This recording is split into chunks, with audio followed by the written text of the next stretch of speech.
Aadhaar application కి ఒక మంచి అప్డేట్ అయితే తీసుకొని వచ్చారు. నాకు తెలిసి ఇది ఎవరు యూజ్ చేయరు అనుకుంటాను. ప్లీజ్ అందరు యూజ్ చేయండి, ఎందుకనేది నేను వీడియో లాస్ట్ కి ఎక్స్ప్లెయిన్ చేస్తాను. ముందైతే మీరు ప్లే స్టోర్ లో గానీ యాప్ స్టోర్ లో గానీ వెళ్ళి కొత్తగా లాంచ్ చేసిన ఆధార్ అప్లికేషన్ ని డౌన్లోడ్ చేసేసుకోండి. ఒకవేళ మీ దగ్గర ఆధార్ అనే అప్లికేషన్ ఉంటే అది అన్ఇన్స్టాల్ చేసి ఇప్పటి నుంచి ఇది యూజ్ చేయడం స్టార్ట్ చేయండి. వన్స్ లాగిన్ అయ్యాక హోమ్ స్క్రీన్ లో ఉన్నప్పుడు మీకు ఇక్కడ సర్వీస్ అనే ట్యాబ్ ఉంటుంది. ఇందులోకి వెళ్ళండి. ఇక్కడ ఈమెయిల్ యాడ్ లేదా అప్డేట్ అని ఉంటుంది. ఇది క్లిక్ చేయండి.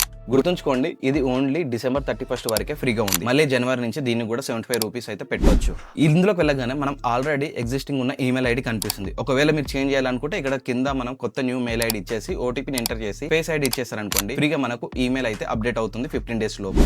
ఈమెయిల్ ఐడిని ఎందుకు సెట్ చేసుకోమని చెప్తున్నానంటే, టెక్స్ట్ మెసేజ్ అనేది రావడానికి కొన్నిసార్లు లేట్ అవ్వచ్చు, కొన్నిసార్లు రాకపోవచ్చు. ఈమెయిల్ ఐడి అయితే 100% వస్తుంది. ఈ కొత్తగా వచ్చిన ఆధార్ అప్లికేషన్ లో మనం మొబైల్ నెంబర్ ని అప్డేట్ చేసేసుకోవచ్చు అండ్ అడ్రస్ ని ఎన్నిసార్లు అయినా అప్డేట్ చేసుకోవచ్చు. అండ్ మిగిలి ఉన్నది ఒకటి name and date of birth. నాకు తెలిసి ఇది కూడా ఫ్యూచర్ లో తీసుకురావచ్చు. ఇది తీసుకొచ్చారనుకోండి, ఇంకా మనం ఆధార్ సెంటర్ తిరగాల్సిన అవసరం లేదు. అండ్ దీని గురించి మీరేమనుకుంటున్నారు కింద కామెంట్ సెక్షన్ లో కామెంట్ చేయండి. And I will see you tomorrow.